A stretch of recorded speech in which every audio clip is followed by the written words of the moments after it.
Hi guys, this is Eddie Bravo here with a little tutorial on Ebi Overtime Rules.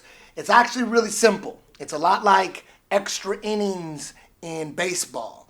It's a lot like free kicks in soccer. It's a lot like in college football where each team has a shot to score. Me and Victor here, we go into overtime. We go 10 minutes and there's still no submission. So right away, we both get a shot at each other's back, or we get a shot at the armbar position, also known as spider web. So I'm gonna get a shot at his back, and we're gonna start just like this. Me sitting on my butt, I got 2 leg hooks in, just like that. No body triangles, you gotta earn that. We're just starting with 2 leg hooks and a seat belt, an over-under, and this guy's gonna have both hands. He's got his defense on point and he's ready to go. This is how we start. I'm going to check to make sure you're ready, your defense is ready, and the offense is ready. And then we're going to start live. And then we go for it. I'm going to try to submit him. He's going to try to escape. What constitutes an escape? Well, from the back, it's still live here, obviously. It's still live if I lose both leg hooks, but I still have the seat belt. It's still live. I'm still on his back, even though I lost both leg hooks. If I transition to this position, spider web here, it's still live. The time is still going, still live. If he pulls his arm out here, now it's over. The time is over. You time that route. You time his escape. All right. If I go from here to here in this truck position here, it's still live. It's still live. If I lose this hook and we're here, if we're in side control, it's not live. It's over. The back to side control is an escape. Also, the back to mount. Let's say he escaped here and I end up mounting him. It's over. The time is over. The only time it's still live is if I went from the back to side control or mount with a submission, deep submission. For example, if I go from the back here and then I turn it into an arm triangle here and I get him to mount, it's still live. As soon as he escapes, it's over. Some argue that why not let it go? The mount's still a dangerous position. These are time constraints. These are TV issues. All right, we have to end it somewhere. We could keep it going in side control, but then the overtime rounds just become longer and longer. All right, you get the back or you get to choose. It's up to you. You choose. You can choose the spider web position here.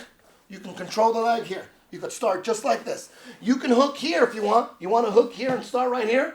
You can start right here as well. The defense, you're allowed to put a figure 4 in like that, or you can put a gable grip if you want. If that's what you'd rather do. Or you get your full defense. I got my hook. I get a hook.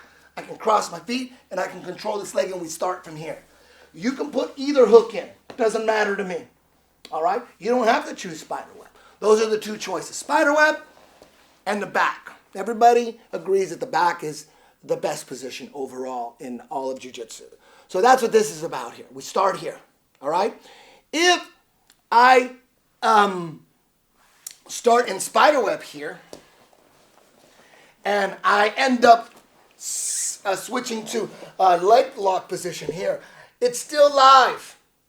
It will be live as long as you maintain the saddle position here, also known as honey hole or 411. It's also live if we're somehow turn it into this. If we're still here, this is known as a game over. This position, it's still live. He has to escape. If I got to this position from spider web or the back uninterrupted, I got right into it, it's still live. All right? The only problem with this is if he ended up submitting me, he wins regardless if we're in the top or the bottom of the round.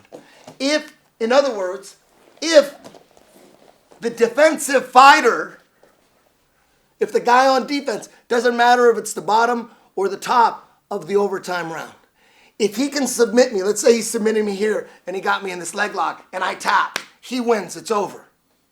If you can submit your opponent while you're on defense in the overtime, you win, it's over, you advance. All right, whatever. So me as the offensive guy right now, I got to watch my feet. If he turns it around, it's over. That's the rules, okay? That hasn't happened yet, but I think eventually it probably will. So just be careful of that.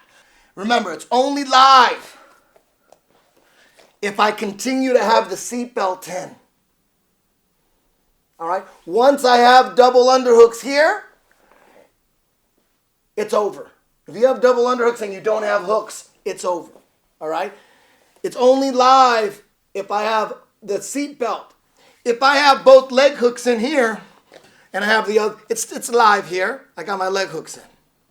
But if I have one leg hook in, it's still live. It's still live. If I have no leg hooks in and I have the double under, it's over. It's a wrap. All right? If I start here and you trap my foot and I go to the back, it's still live. If I transition to the truck here, this is still live. If I go back here, it's still live. If I go back to an arm bar, it's still live. As soon as he pulls out his arm, it's over. All right? One thing I want to make clear is going from the back to the mount is going backwards and time will stop. But you have to be in the mount and be in a safe position.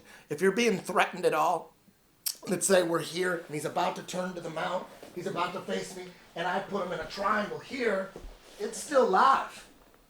All right, so if you're escaping by giving up the mount, you got to make sure that, or going to guard here, or letting me go to the mount, you got to make sure that I didn't throw a triangle on or any kind of other deep submission, like maybe right to an arm bar. All right, so the escapes have to be clear and safe. And you could tell within 1 second if you escape in the mount and the arms are tight, there's no submission in sight, I'm going to call time. EBI 6, we tweaked the overtime rounds just a little bit. We're focusing a little bit more on the submission. If after 3 rounds, it's still tied up, maybe all 3 rounds were escapes by both of you, then we add up all the escape times, and the fighter with the quickest escape time combined wins. We only go to that if you go 3 rounds, you can't beat your opponent. Let's say in the first round of overtime, both competitors got a submission. It's over right there. Whoever got the quickest submission, it's over. We're not going to go a second and third round. Let's say the first round in overtime, both escaped. We add up those times just in case, all 3 rounds. But in the second round, both got a submission. Right there, we end it with whoever got the quickest submission. That first round of escapes are irrelevant. The only time the escape time becomes relevant is if all 3 rounds are tied up due to escapes. Then we go to the quickest escape time. But in any round, if there's a submission in any one of those rounds, it's going to be over 2 ways. Either one guy got a submission and the other guy didn't get a submission and it's over and it's clear. Or both got a submission and we end it right there with whoever got the quickest submission. So basically, in overtime, as soon as someone gets a submission, it's over. We're going to find out right there. Either they both got a submission in any particular round and we go with the quickest submission, that's the winner, and we end it right there. The other rounds don't matter.